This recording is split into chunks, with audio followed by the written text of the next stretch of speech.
और देवता, देखिए ये चौपाई, और देवता चित्त न धरई हनुमत से ही सर्व सुख करेंगे। और देवताओं का यदि ध्यान करेंगे तो वो चित्त नहीं रखते हैं, आपका उतना ध्यान नहीं देते हैं। बिजनेस ओपन करना चाहता हो या फिर जो इस फील्ड में और आगे बढ़ना चाहता हो, उसको क्या सीखना चाहिए? हनुमान जी सिखाते हैं। अच्छा लीडर होने के लिए उसके अंदर क्या गुण होना चाहिए जो हमें हनुमान चालीसा सिखाती है? इस बात के प्रमाण हमारे प्रधानमंत्री जी हैं आज के। लाल किले की प्राचीर से ये कहा है कि मैं प्रधान सेवक हूँ, क्योंकि हनुमान जी राम जी के सेवक हैं। लेकिन राम जी ने कभी उनको अपना सेवक नहीं माना, तो सदैव मित्र माना। एक बार अकबर ने तुलसीदास जी को संदेश भिजवाया कि आप बड़े विद्वान हैं और आपने बड़े बड़े ग्रंथ लिखे हैं, आप हमारे दरबार में नौकरी करें। जय हनुमान ज्ञान गुण सागर, जय कपी। स्वागत है आज आपका एक नए एपिसोड में, जहां आज हम पंडित जी के साथ हनुमान चालीसा जैसे विषय पर चर्चा करेंगे। तो चलिए शुरू करते हैं।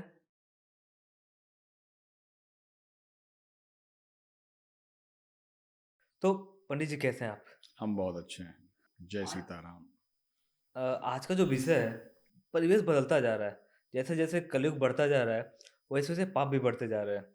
और पाप के साथ साथ एक चीज जो मुझे चमत्कार लगता है कि लोग अध्यात्म की तरफ भाग रहे हैं। वो कहीं भी हो, शहर के हो, गांव के हो, कहीं के भी हो, लोग अध्यात्म की तरफ बहुत ज्यादा जा रहे हैं। ये जो अध्यात्म है, इसको सिर्फ आप पूजा या फिर उससे रिलेट मत कीजिए। आपकी जो डेली लाइफ होती है, उस पे आप कैसे उस चीज को अपना सकते हैं अपने ऊपर। हनुमान चालीसा कि जो कलयुग का जीता जाता एक रामबाण है, तो उसके लिए आप आए, उसके लिए शुक्रिया आपका। हनुमान चालीसा को डेली लाइफ में कैसे यूज कर सकते हैं? पहले तो जय सीताराम, बोले हनुमान जी महाराज की जय। आज के आधुनिक समाज में जिस तरह की भागदौड़ है, जिस तरह की अराजकता फैल रही है, लेकिन लोगों का मन कहीं न कहीं एक सॉल्यूशन चाहता है, अपने जीवन में एक ठहराव चाहता है कि हम कहाँ ठहरेंगे। तो ऐसे में हनुमान जी की चालीसा बड़ी सहायक है और हर व्यक्ति को हर दिन नियमित रूप से हनुमान चालीसा पढ़ना चाहिए। हनुमान चालीसा ही मार्गदर्शन उनका कर सकता है, क्योंकि हनुमान जी गुरु हैं और जीवन में गुरु का होना आवश्यक है। जी। तुलसीदास जी महाराज एक चौपाई अंतिम पंक्ति में लिखते हैं, जय जय जय हनुमान गुसाई, कृपा करहूं गुरुदेव की नाई। जब हनुमान चालीसा की 80 चौपाइयां उन्होंने लिखी, तो उस 80वें चौपाई में उन्होंने हनुमान जी से ये प्रार्थना की है कि गुरु जी की तरह हमारे ऊपर कृपा कीजिएगा। तो हनुमान जी ऊर्जा के स्रोत हैं, बल के धाम हैं, अनंत बलवंत हनुमंत लाल जो हैं, सभी के कार्य करने में सक्षम हैं। जो हनुमान जी भगवान श्री राम के कार्य को कर सकते हैं, तो क्या यदि हम हनुमान चालीसा पढ़ें तो क्या हमारे कार्य को नहीं कर सकते? अवश्य करेंगे और करते भी हैं, लेकिन पूरी श्रद्धा, विश्वास और भाव के साथ जो हनुमान चालीसा नित्य प्रति पढ़ता है, उसके जीवन में बदलाव अवश्य आता है। ये हम 100% कहते हैं कि यदि आप हो या कोई भी हो, अगर हनुमान जी पर विश्वास करके रोज नियमित रूप से हनुमान चालीसा पढ़ें, तो उसके जीवन में जरूर बदलाव आएगा। वो ऊर्जा का स्रोत बनेगा, वो सामर्थ्यवान होगा, वो बल का धाम होगा और बुद्धि का निधान होगा। ऐसे हनुमान जी महाराज हैं। इसलिए हनुमान चालीसा बड़ी ही पावरफुल है, ताकतवर है आज की तारीख में, तो लोगों को पढ़ना चाहिए। क्योंकि अगर आत्म शांति चाहिए तो अध्यात्म ही आत्म शांति दे सकती है, और अध्यात्म की तरफ जो जुड़ा है उसको अवश्य शांति मिलेगी। पंडित जी, जो आज का दौर है, उसमें हर किसी को किसी न किसी चीज की चिंता है। लोगों की मनोदशा धीरे धीरे खराब होती जा रही है, और इसमें सबसे बड़ा जो लत है वो मोबाइल की है, कि वो लोगों को हर चीज से दूर कर रहा है, अवश्य। रिश्ते से, हाँ। समझ से, क्योंकि आजकल जो यूथ आ रही है और भी लोग हैं, उनका जो दायरा बढ़ गया वो सिर्फ़ मोबाइल हो गया है। हुँ। उस पे वो रील देखकर या ये सब चीज़ें देखकर उनको लगता है यही सब है। हाँ। इन सब चीज़ से छुटकारा पाना हो या हनुमान चालीसा लोगों की मनोदशा को ठीक करने के लिए क्या सिखाती है ऐसा? या कोई चौपाई ऐसी हो? हाँ। हनुमान चालीसा सबसे बड़ी बात तो आज की का जो सोशल मीडिया है, जो मोबाइल है, वो पति-पत्नियों में इतना ज़्यादा दरार पैदा कर रहा है, इतनी ज़्यादा उनके अंदर मिसअंडरस्टैंडिंग पैदा कर रहा है कि अभी आपने सुना होगा समाचारों में और न्यूज़ में कि भई एक पत्नी ने अपने पति के 14-15 टुकड़े करके ड्रम में भर हाँ, दिया, ऊपर से कुछ सीमेंट-विमेंट डाल हाँ, दी। बच्ची के सामने। वो ऐसा क्यों है? क्योंकि आप अध्यात्म से दूर भाग रहे हैं। आपने ग्रंथों को छूना बंद कर दिया है।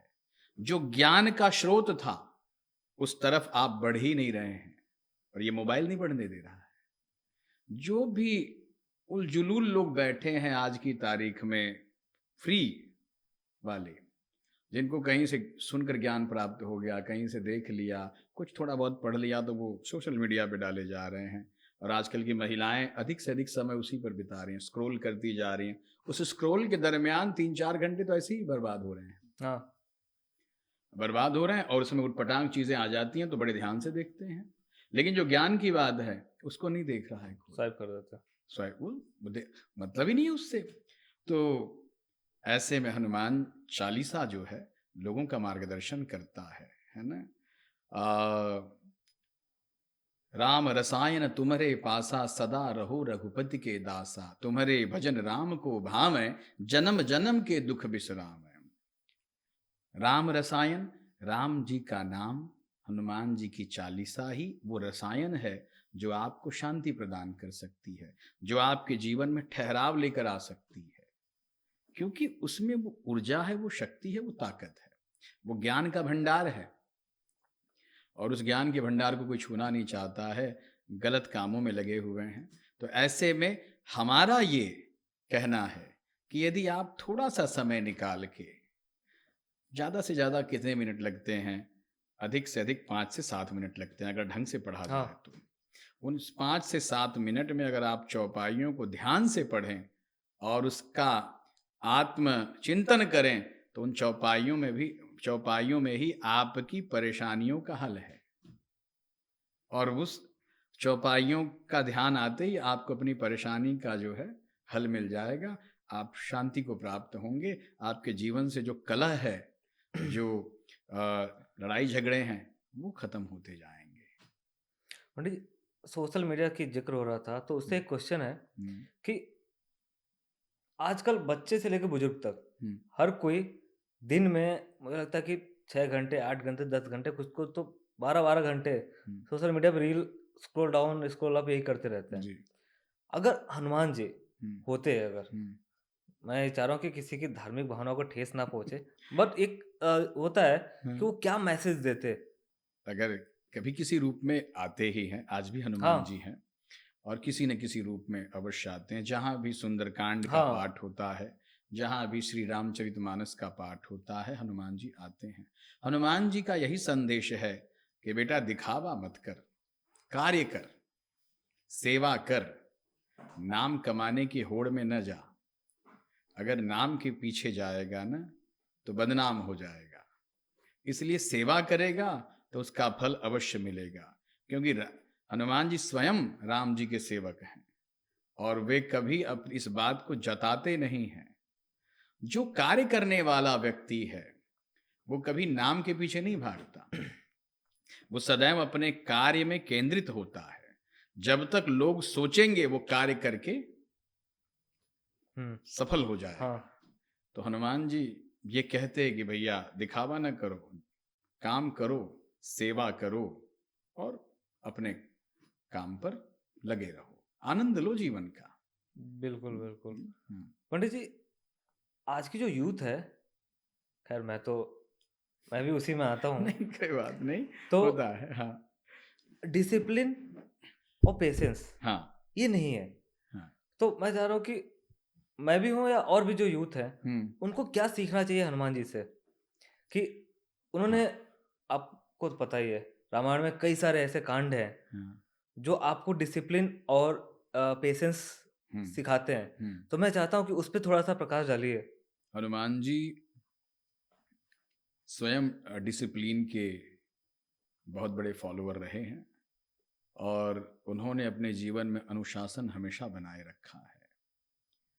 राम जी के बिना आदेश से उन्होंने कोई कार्य नहीं किया हुँ, और जब भी किया भगवान का नाम लेकर ही किया। एक बार की चर्चा आती है कि जब हनुमान जी लंका दहन करके लौटे तो राम जी ने पूछा मुस्कुराते हुए कि हनुमंत, लंका कैसी है और तुमने उसे कैसे जलाया? तो हनुमान जी बड़े सहज भाव से कहते हैं, प्रभु लंका को मैंने नहीं जलाया, लंका को आपने जलवाया। आप ही सगुण स्वामी हैं, आप ही घट घट वासी हैं, जो आपने त्रिजटा से हमको संदेश भिजवाया कि हमने अभी एक सपना देखा है कि रावण के शीश कटे हुए हैं, रावण गधे पर बैठा हुआ जा रहा है दक्षिण दिशा की ओर और एक वानर आया है जो सारी लंका में आग लगाकर लंका को जला दिया है और ये लंका विभीषण को मिल गई है। तो ये संदेश किसने भिजवाया प्रभु? ये आपने ही भिजवाया और ये आपका ही कार्य है। हनुमान जी इतने बड़े सेवक हैं कि किसी कार्य को करने का क्रेडिट कभी नहीं लिया उन्होंने और वही सच्चा सेवक है जो कार्य करके जताए ना कि जी हमने किया, अपने आप को रुस्तम ना दिखा के हम ना होते तो ना ये ना होता। तो हनुमान जी ने कभी वो काम नहीं किया, कभी अपने आप को क्रेडिट नहीं दी। जब भी दिया जय श्री राम बोलकर कि ये भगवान श्री राम के द्वारा हुआ है, हम नहीं। तो ऐसे हनुमान जी हैं और आज के यूथ को, आज के समाज को यही चाहिए कि कार्य पर फोकस करे, दिखावे पे न जाए। थोड़ा सा कार्य ने कर दिया कि आजकल पोस्टर बैनर में छप जाते हैं, सोशल मीडिया पे आ जाते हैं, साहब हम कर रहे हैं, हम कर रहे हैं। अरे करने वाला व्यक्ति कभी अपने आप को बताता जताता नहीं है, वरना आप अहंकार भाव से भर जाएंगे और अहंकार ही भगवान का भोजन है। जब आपके अंदर हुँ, अहंकार आ जाएगा तो आप उस उत्थान को या अपनी प्रगति को वहीं पर फुल स्टॉप लगा देते हैं, क्योंकि अहंकार आ गया। और यदि आप उसका क्रेडिट किसी और को देते हैं तो आप सदैव निरंतर उस प्रवाह में बहते रहते हैं और कार्य की गति को बनाए रखते हैं। इस बात के प्रमाण हमारे प्रधानमंत्री जी हैं। आज के प्रधानमंत्री जी ने कभी भी अपने आप को प्रधानमंत्री नहीं कहा है। पिछले 4 सालों का कार्यकाल आप देख लीजिए, 3 टर्म के कार्यकाल को देख लीजिए, वहां उन्होंने जनता के सामने लाल किले की प्राचीर से ये कहा है कि मैं प्रधान सेवक हूं, प्रधानमंत्री नहीं हूं। तो एक प्रकार से वो हाँ, हनुमान जी के उपासक हैं, शिव हाँ। जी के उपासक हैं और शक्ति के स्रोत हैं। तो उनसे सीखना चाहिए और हनुमान जी तो है ही हैं सबके गुरु और सिखाने वाले। तो यहाँ हनुमान जी से हमें ये सीख मिलती है। पंडित जी, हनुमान चालीसा एक फ़ील भी किया उस चीज़ को, हम्म। और ये है कि ऊर्जा और मन को शांति रखने के लिए बहुत ज़्यादा, मतलब मेरे को सही लगता है। क्योंकि आज के टाइम पर आप डिसिप्लिन, अभी जो हमने बात की डिसिप्लिन की या पेशेंस की, या आप किसी भी क्षेत्र में जब तक आपका मन शांत नहीं है, तब तक आप उस चीज़ को ना तो आगे लेके जा पाओगे, हम्म। ना जीत पाओगे उस चीज़ में। हम्म। ऐसी कोई चौपाई है हम्म। जिससे आप अपने हम्म। आप को ऊर्जावान कर सकते हैं, हम्म। मन आपका मन और चित्त स्थिर हो? हम्म। अ, चौपाई एक आती है,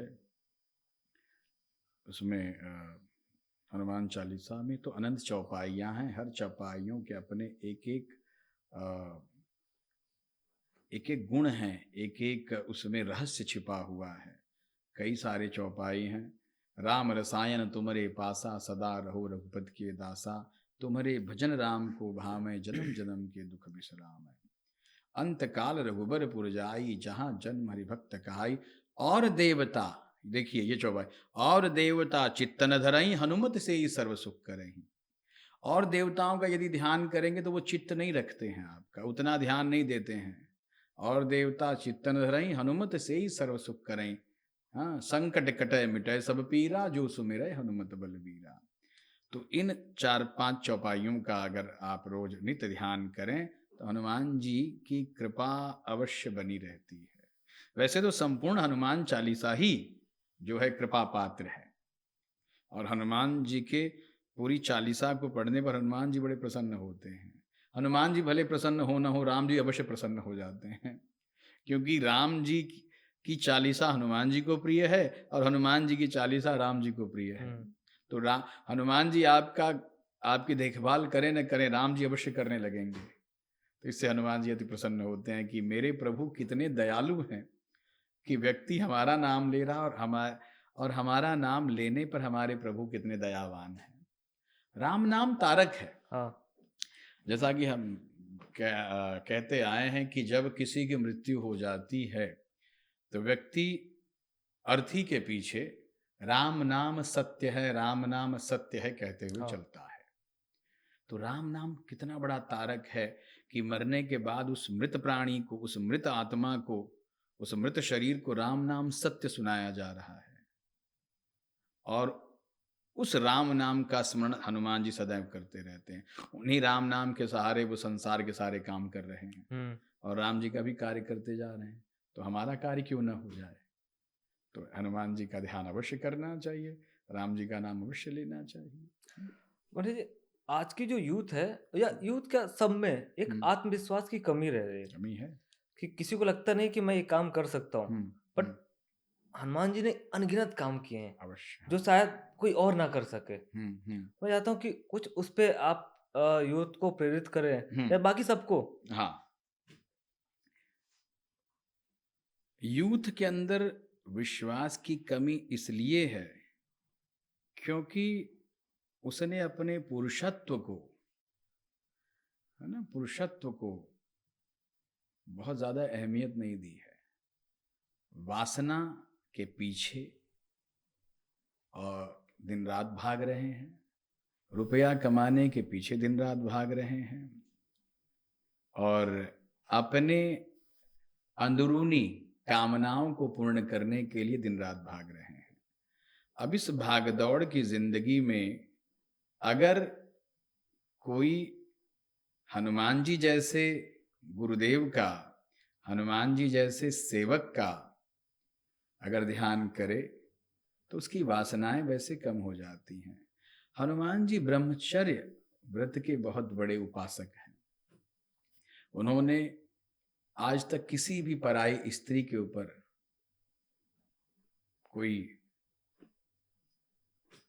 निगाह टेढ़ी नहीं की और विवाह भी नहीं किया उन्होंने, क्योंकि सेवक हैं। और आज के समाज में अपनी ऊर्जा को बनाए रखने के लिए इस तरह की उपासना करना परम आवश्यक है।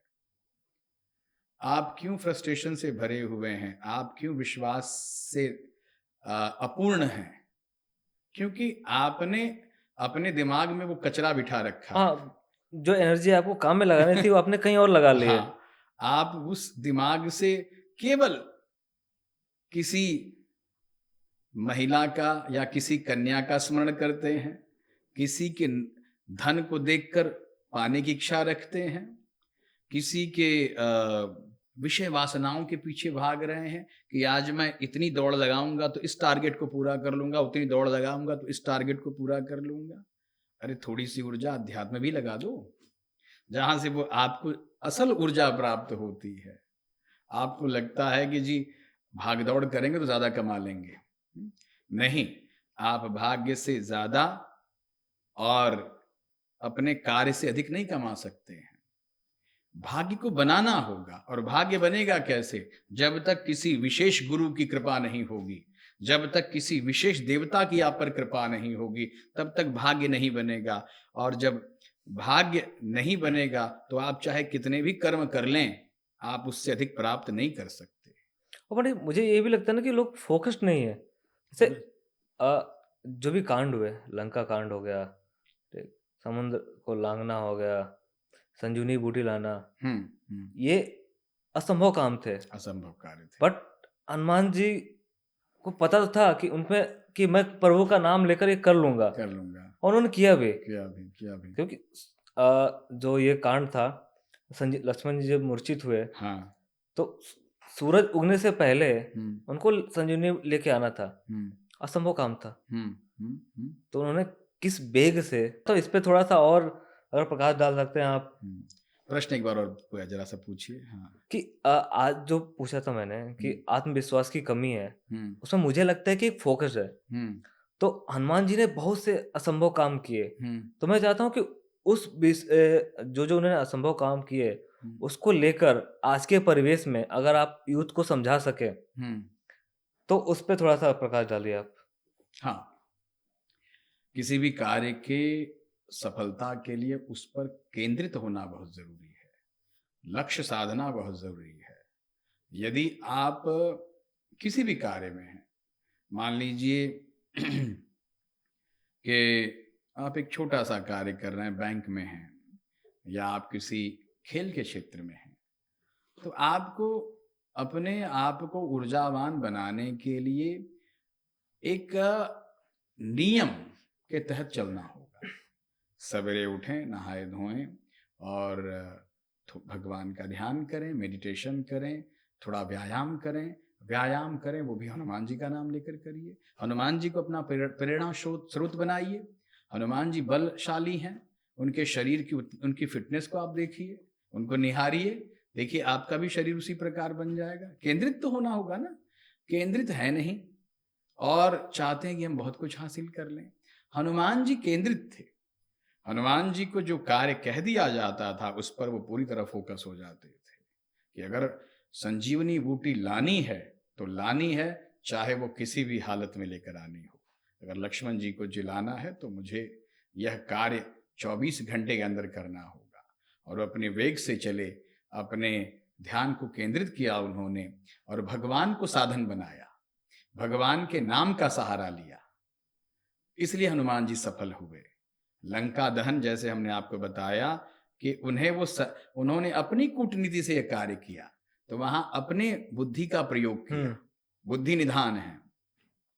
रावण के पुत्रों का संहार किया उन्होंने, वहां पर अपने बल का प्रयोग किया, लेकिन भगवान के नाम के सहारे किया। तो जब तक आप किसी बड़े आदमी का सहारा नहीं लेते हैं, उसके नाम का सहारा नहीं लेते हैं, तब तक आप पार नहीं हो सकते। ये हनुमान जी सिखाते हैं। और नाम तो नाम, लेकिन उस पर केंद्रित भी होना है। मान लीजिए कि हम एक बहुत बड़े वीआईपी के पंडित जी हैं, अगर हम कहीं जाते हैं तो हम उसके नाम का सहारा अवश्य लेंगे। और जब लेंगे और किसी भी पता चलेगा कि पंडित जी फलाने मिनिस्टर के पंडित जी हैं, तो वो भी हमको अटेंशन देगा। तो कहने का अर्थ ये है कि भगवान जो वीआईपी हैं, जो भगवान की शक्ति है, उनका जरूर आप सहारा लें। जब तक उनके नाम का सहारा नहीं लेंगे तब तक जीवन में सफलता मिल नहीं सकती। और हनुमान जी जैसे गुरु का सहारा जब तक आपको नहीं मिलेगा, आप फोकस नहीं हो सकते, आप सफलता प्राप्त ही नहीं कर सकते, चाहे कितने भी हाथ पैर मार लें आप। तो यूथ को चाहिए कि भजन थोड़ा भजन भी करे, थोड़ा भगवान के नाम का सहारा भी ले, थोड़ा अपनी बुद्धि का प्रयोग करे और अपने दिमाग को केंद्रित रखे और अपने लक्ष्य पर कार्य करे, तब वो जाकर सफल होगा। पंडित जी, खासकर इंडिया में हमको कभी बिजनेसमैन बनना नहीं सिखाया जाता है। सबको लगता है, पेरेंट्स भी बोलते हैं कि आप कोई सिक्योर जॉब कर लो, 9 to 5 हो, कोई भी हो, फिक्स सैलरी आ रही हो, और खासकर इंडिया में तो ये चल रहा है कि गवर्नमेंट जॉब मिल जाए। कोई ये नहीं बोलता कि आप बिजनेसमैन हो, क्योंकि बिजनेस में पेशेंस और थोड़ा सा आपको सॉरी रिस्क लेना पड़ता है।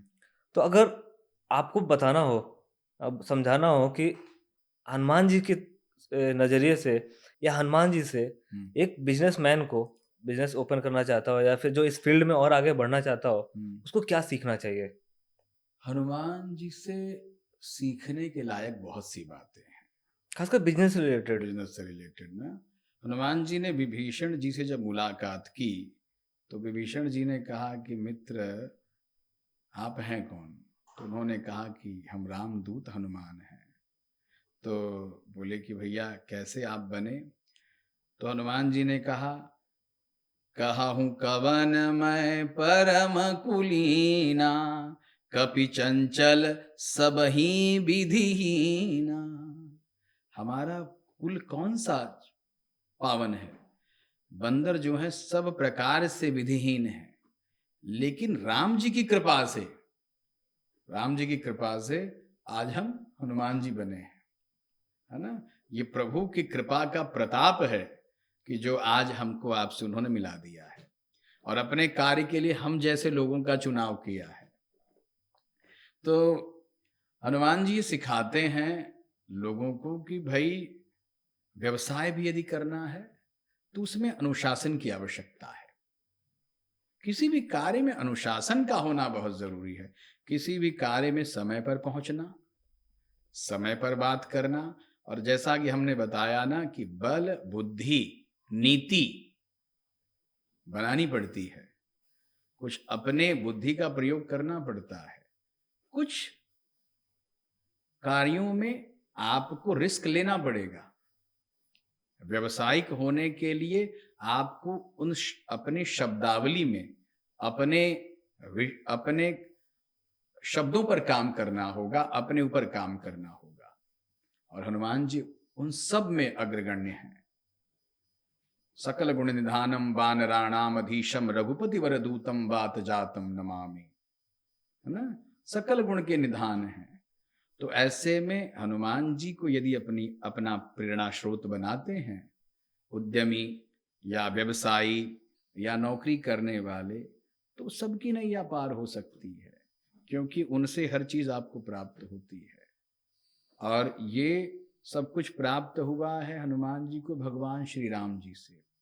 अगर जीवन जीना है व्यक्ति को, तो व्यवसाय कैसे करना है, पत्नी के साथ कैसा व्यवहार होना चाहिए, भाई के साथ कैसा व्यवहार हो, पिता के साथ क्या व्यवहार हो, पुत्र के साथ क्या व्यवहार हो, प्रजा के साथ क्या व्यवहार हो, ये श्री रामचरित मानस हमको सिखाती है। और उन्हीं के गुणों को देखते हुए हनुमान जी के अंदर भी वो सारे अनुशासन और गुणता अपने आप भर जाते हैं। और व्यक्ति को हनुमान जी का ध्यान करते हुए ऐसे ही कार्यों को करना चाहिए। अपने जीवन में अनुशासन अवश्य ले आना चाहिए। सवेरे जल्दी उठें, प्रातः काल सूर्योदय से पहले व्यक्ति को उठ जाना चाहिए। उठा और स्नान किया, थोड़ी बहुत एक्सरसाइज की, और इसके बाद अपने कार्य पर फोकस हो जाए। हमें आज सुबह क्या दिन भर का क्या काम करना है, एक डायरी लें, एक पेन लें, उसको लिखें कौन से, और रात में जब कार्य की सिद्धि हो जाए तो उन कार्यों को देखें कि आज हमने कौन सा कार्य किया, उसका आज ये काम हो गया, इसको कट कर दो। अब कल के काम में कौन सा काम रह गया है, उस कार्य को दूसरे दिन के कार्य में लिख लेना चाहिए। तो जब तक आप चीजों को पढ़ेंगे नहीं, लिखेंगे नहीं, अपने जीवन में उतारेंगे नहीं, तब तक आपको सफलता नहीं मिल सकती है। इसलिए पढ़ना लिखना तो पढ़ना आवश्यक है। और आजकल का यूथ पढ़ना लिखना बिल्कुल नहीं चाहता है, अध्यात्म की तरफ उसका झुकाव नहीं है, अपने जीवन में कुछ लिखना पढ़ना चाहता नहीं है। जब मन में आया खा लिया, जब मन में आया पहन लिया, जब मन में आया सो लिया, जब मन में आया कार्य कर लिया। तो इससे व्यस्तता, जीवन में अस्तता व्यस्तता बनी हुई है। अध्यात्म तो ठीक है। मुझे लगता है कि जो आपको आगे जीने के लिए जो एजुकेशन है वो नहीं लेना चाहते लोग। सबको शॉर्ट टर्म पैसा चाहिए, यहाँ से पैसा आ जाए, वहां से पैसा आ जाए। कि जो आपको आगे लाइफ में करना है, जॉब भी करना है तो पढ़ना पड़ेगा, बिजनेस करना तो पढ़ना पड़ेगा, वो नहीं करना चाहते आज के यूथ। हाँ पंडित जी, आजकल घर हो या सरकार, अगर अच्छा लीडर ना हो तो बंटाधार होना मतलब ये फिक्स है कि लोग कहीं भी किधर भी डायरेक्शन में जाएंगे, सब अपने मन का करेंगे। तो एक अच्छा नेतृत्व या अच्छा लीडर होने के लिए उसके अंदर क्या गुण होना चाहिए जो हमें हनुमान चालीसा सिखाती है? एक अच्छा लीडर होने के लिए या पारिवारिक नेतृत्व करने के लिए या समाज का नेतृत्व करने के लिए व्यक्ति में क्षमता होनी चाहिए और विश्वास से परिपूर्ण होना चाहिए। उच्छल न हो, कोई भी कार्य तुरंत न करे, पूरा विचार विमर्श करके कार्य करना चाहिए। तो वो एक सही लीडर हो सकता है और समाज का नेतृत्व भी कर सकता है। कोई भी कार्य या कोई भी घटना जब घट जाती है या घटने वाली होती है तो उसका पूरा आकलन करने वाला जो व्यक्ति है वही सफल होता है। जब लंका में युद्ध होने वाला था तो राम जी बैठे हुए थे, फटिक शिला बैठे दो भाई, आवा दशानन भाई, है ना, दशानन का भाई आया है। सुग्रीव जी ने कहा कि महाराज दशानन का भाई आ रहा है प्रभु। तो भगवान राम जी ने कहा कि मित्र, इससे पहले भी बहुत लोग हमसे मिलने आए, तो कभी तुमने ये नहीं कहा, आज ये बात कैसे तुमने उठाई कि दशानन का भाई है। तो सुग्रीव जी ने संदेह जाहिर किया कि प्रभु दशानन का भाई है, शत्रु का भाई है और आपसे मिलने आया है राक्षस, कोई नुकसान कर देगा तब, और आप हमारे राजा हैं, राजा की रक्षा हर हाल में होनी चाहिए। यदि राजा हार गया तो पूरा देश हार गया। हाँ। तो राजा में वो गंभीरता हो, वो निर्णय लेने की क्षमता हो, वो बर्दाश्त करने की क्षमता हो और किसी के आकलन करने की पूर्णता हो। तो राम जी में वो पूर्णता थी और है। राम जी ने कहा कि देखो, यदि शत्रु का भाई है तो आने दो, क्योंकि हमारा नेतृत्व ऐसा है, हमारा व्यक्तित्व ऐसा है कि कपटी, छली, लोभी, लालची हम तक पहुंच ही नहीं सकता। और क्यों नहीं पहुंच सकता?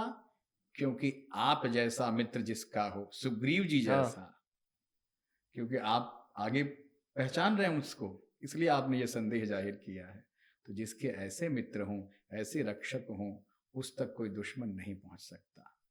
और रह गई बात नेतृत्व करने की, तो हमारा नेतृत्व इतना बढ़िया है सुग्रीव जी कि हमने आप जैसे मित्र को चुना है, आप जैसे रक्षक को चुना है और हनुमान जी जैसे सेवक को चुना है, इनसे मित्रता की है।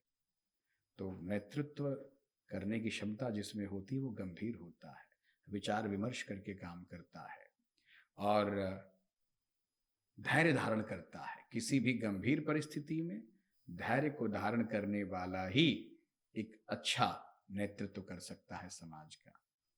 तो परिवार में भी ऐसे लोग होने चाहिए जो संकटकालीन के समय परिवार को ढाढ़स बंधाएं, धैर्य धारण करवाएं, उनको शांत रखें और उचित निर्णय लेकर उसका सही आकलन करके सही निर्णय दें। पंडित जी, आज का जो परिवेश चल रहा है, खासकर कंपनियों का माहौल बहुत ज़्यादा टेंशन वाला है कि जितने भी मतलब वर्क प्लेस पे काम कर रहे हैं लोग, उनको सिर्फ ये है कि ख़त्म करो काम, महीना ख़त्म हुआ, सैलरी आए, कोई मतलब नहीं है उससे। एक जो बॉस का लीडर का मतलब बॉस जो कंपनी का है, उसका अलग टेंशन है, वर्कर को लोग यार काम नहीं करते हो, ये नहीं करते हो। जो वर्कर है उनका अलग है, यार क्या ये इसके लिए जितना करो उतना कम है। हम सब मेहनत कर रहे हैं, सब अपना खून पसीना कर रहे हैं, लेकिन कुछ हो नहीं रहा है। तो कंपनियां अपनी एनवायरनमेंट कैसे चेंज कर सकती हैं? कंपनियों को अपने स्वार्थ से उठकर सोचना होगा। वो केवल पैसा बनाने के पीछे भाग रही है और अपने लोगों को, अपने वर्करों को एक मशीन समझ रखा है। दिन रात दौड़ाना, दिन रात टारगेट देना और दिन रात केवल पैसों के पीछे भागना, माया के पीछे दौड़ना।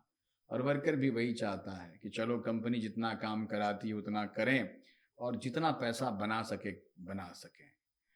अब उसके लिए चाहे कुछ भी करना हो, किसी को लूट लेना हो, किसी से कपट करना हो, झूठ बोलना हो, मिलावट करना हो या झूठ बोल के जो भी परोस दें, इससे लोगों का विश्वास टूट रहा है। सबसे पहले कंपनियों को मार्केट में विश्वास हासिल करना होगा। और अपने लोगों को जो वो नौकर समझते हैं, नौकर न समझ के सेवक समझना होगा, मित्र समझना होगा। और जो सेवक हैं उनको अपने मालिक को मालिक नहीं समझना है, उनको भी समझना है कि हमारा कर्म फलदाता है। हाँ। इसी के कारण हमारे घर का चूल्हा जलता है, इसी के कारण हमारी फैमिली चलती है।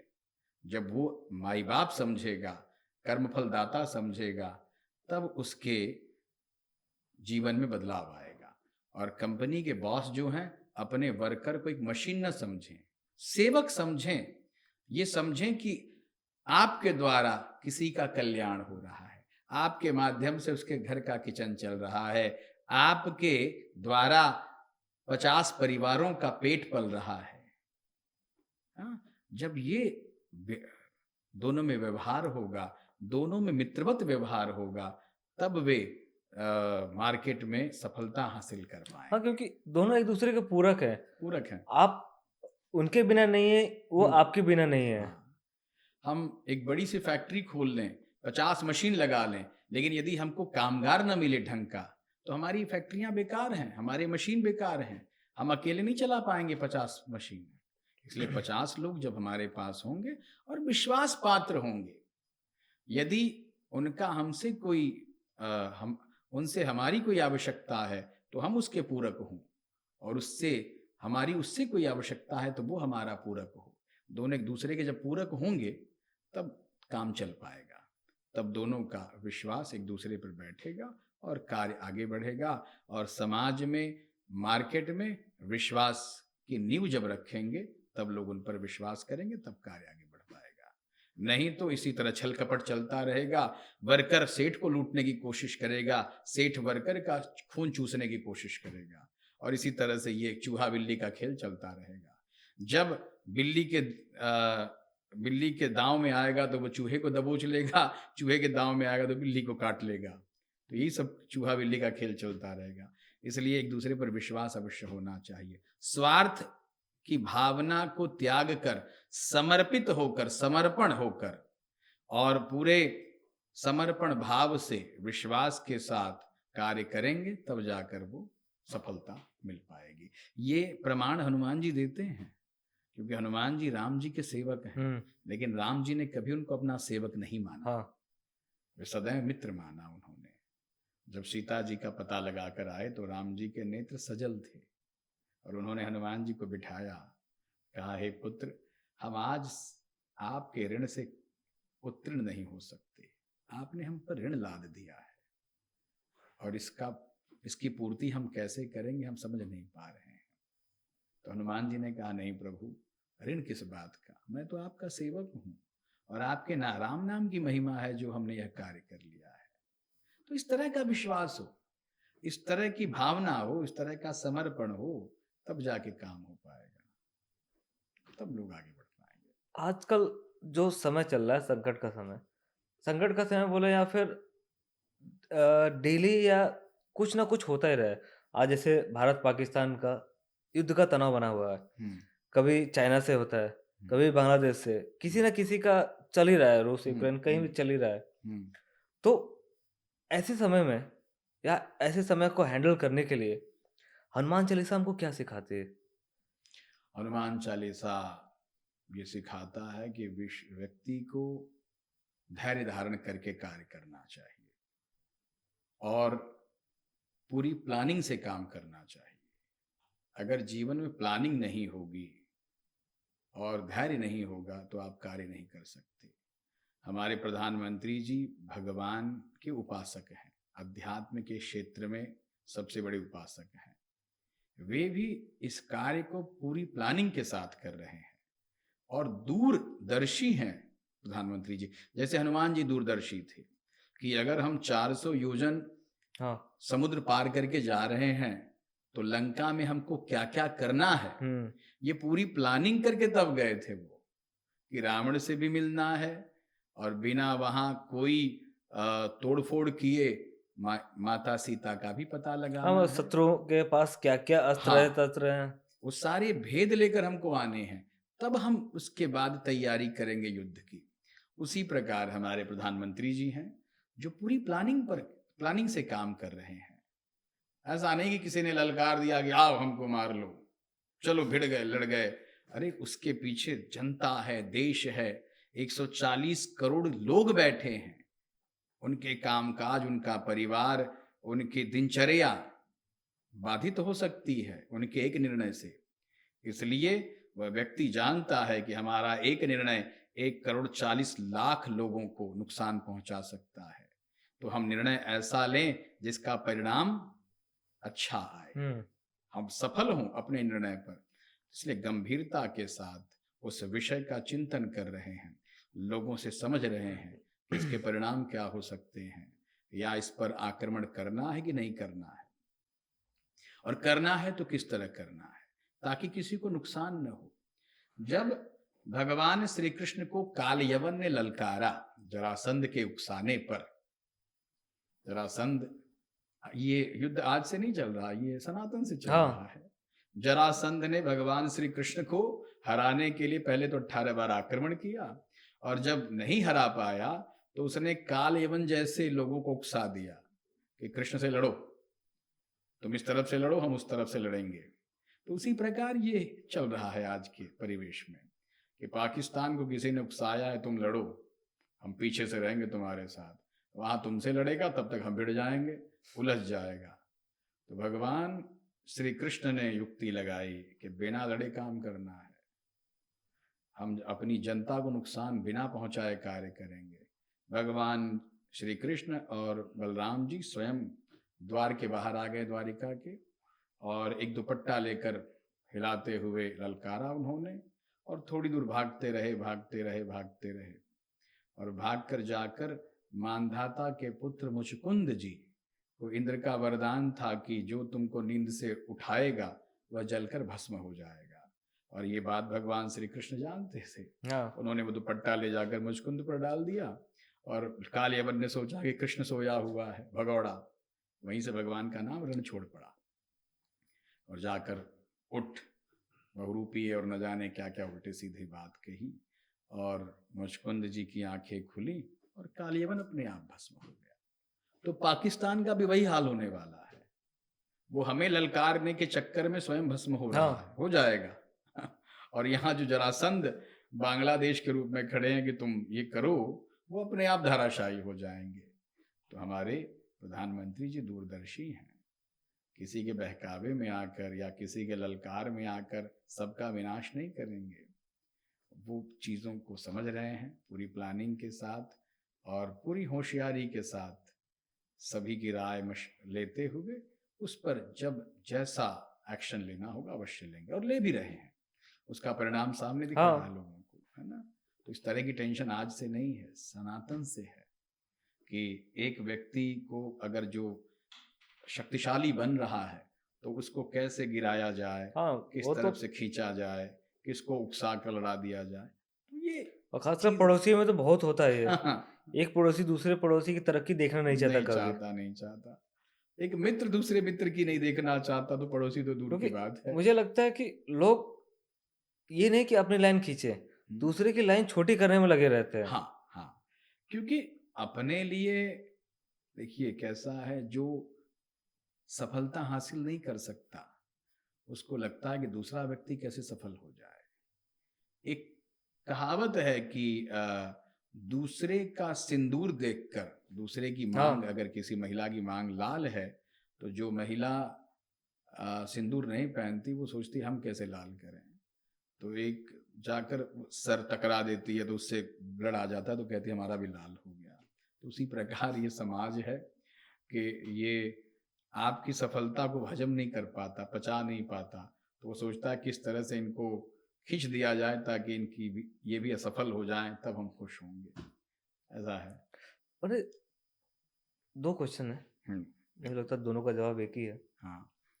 कि एक है कि आज के दौर में इमोशंस कम हो रहे हैं लोगों का एक दूसरे के प्रति, और साथ में उसी इमोशंस में ये है कि जो पहले एक मित्रता, जो एक दोस्ती होती थी, वो ये होता था कुछ कोई भी परिवेश हो, मैं अगर आपको मित्र बोला है तो उसका निभाऊंगा, मित्रता कर। तो आज के दौर पे लोगों को कैसे सीखना चाहिए हनुमान चालीसा से या रामायण से हम्म कि मित्रता एक्चुअल में होती क्या है?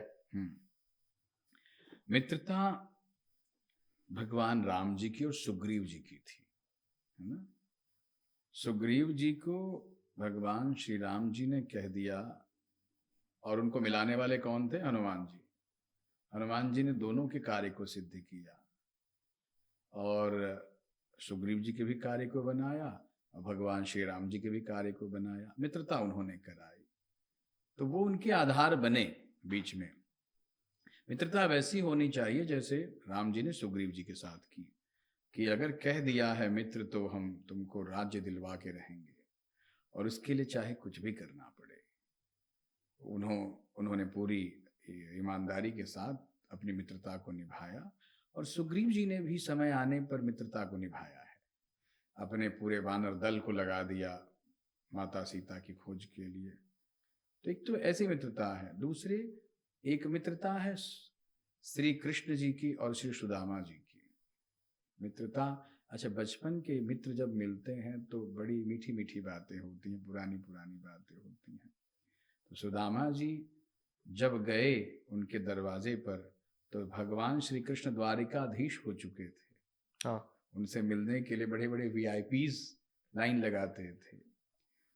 लेकिन सुदामा जी जब वहाँ पहुँचे तो उन्होंने पूछा कि मेरे बाल सखा श्री कृष्ण कैसे हैं।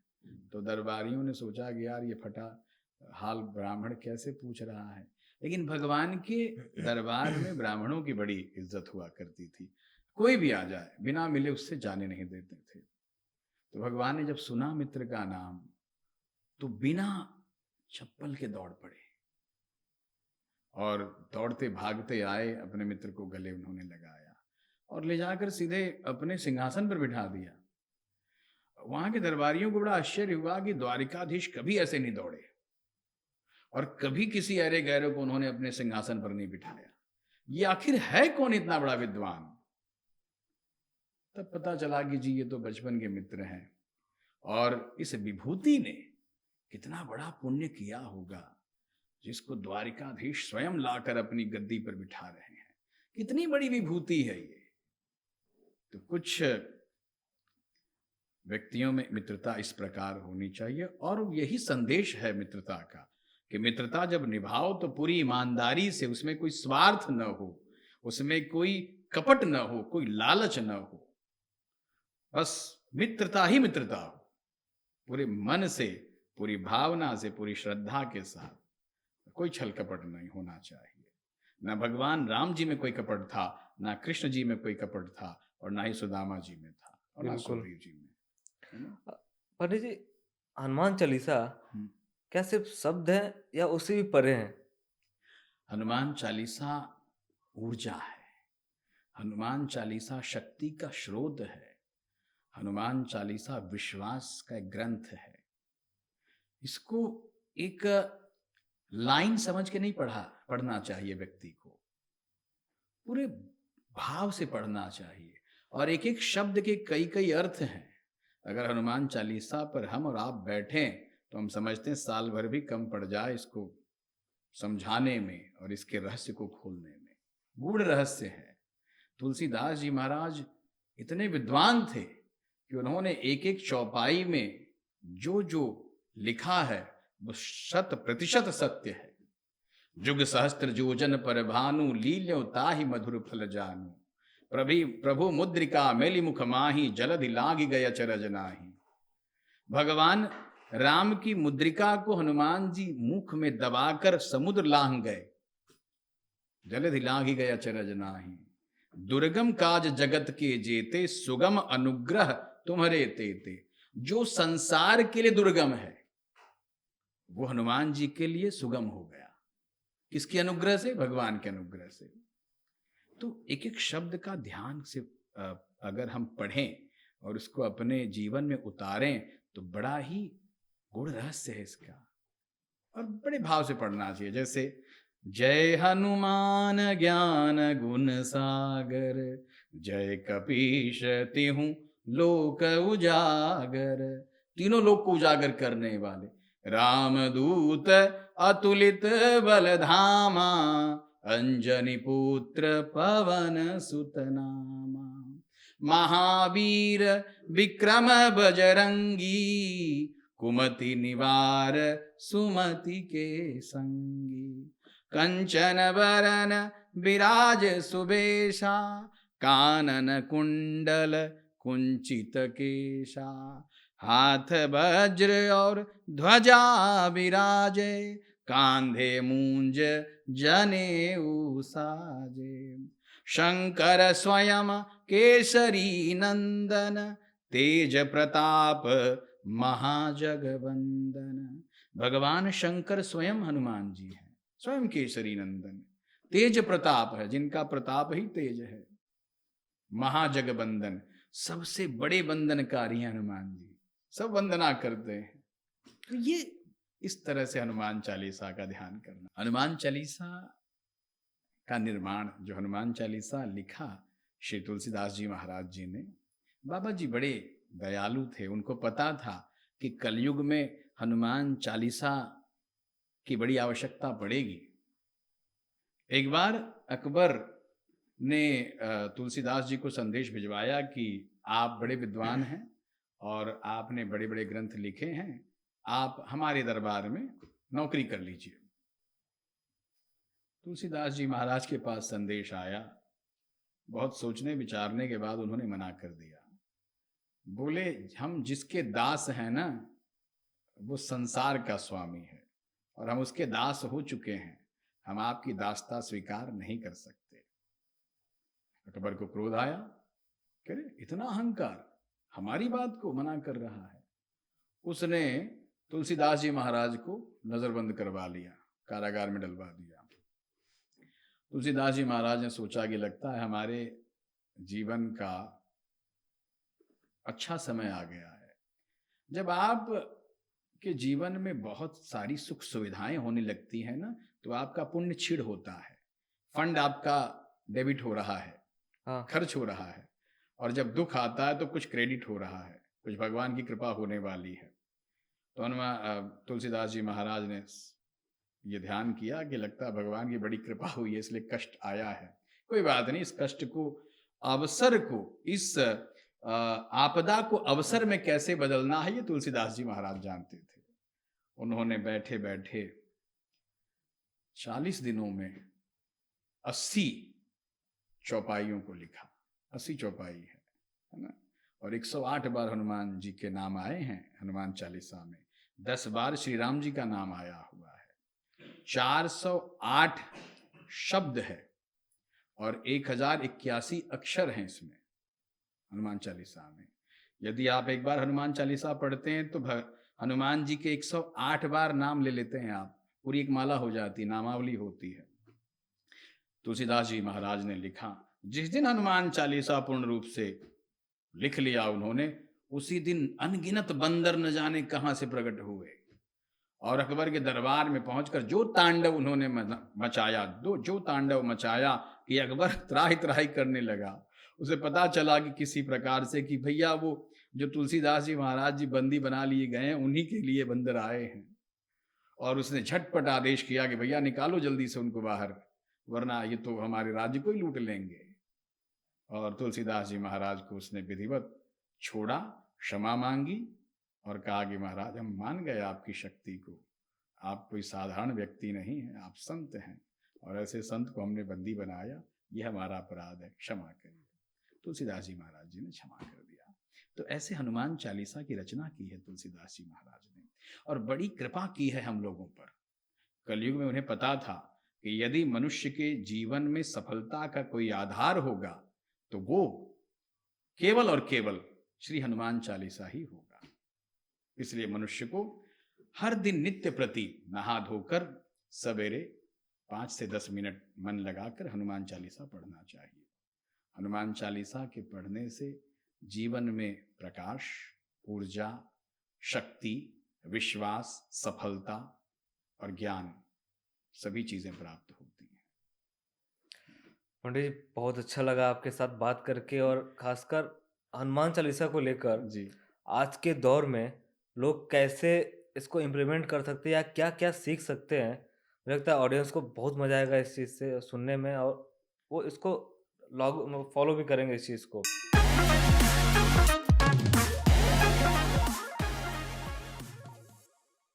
हमें उम्मीद है कि आपको हनुमान चालीसा पर जो भी ज्ञान हमारे पास, हम छोटे से साधारण व्यक्ति हैं, जो भी ज्ञान था वो शेयर करने की कोशिश की है हमने रोज़ ट्रेल ब्लेज़र पॉडकास्ट के माध्यम से। इसे आप लोग देखें, सब्सक्राइब करें और हमारा मान बढ़ाएं, और हनुमान चालीसा पर और बाकी और ग्रंथों पर इसी तरह हम आपसे मिलते रहेंगे। आप सभी का बहुत बहुत आभार, धन्यवाद। जय श्री राम, जय हनुमान जी महाराज।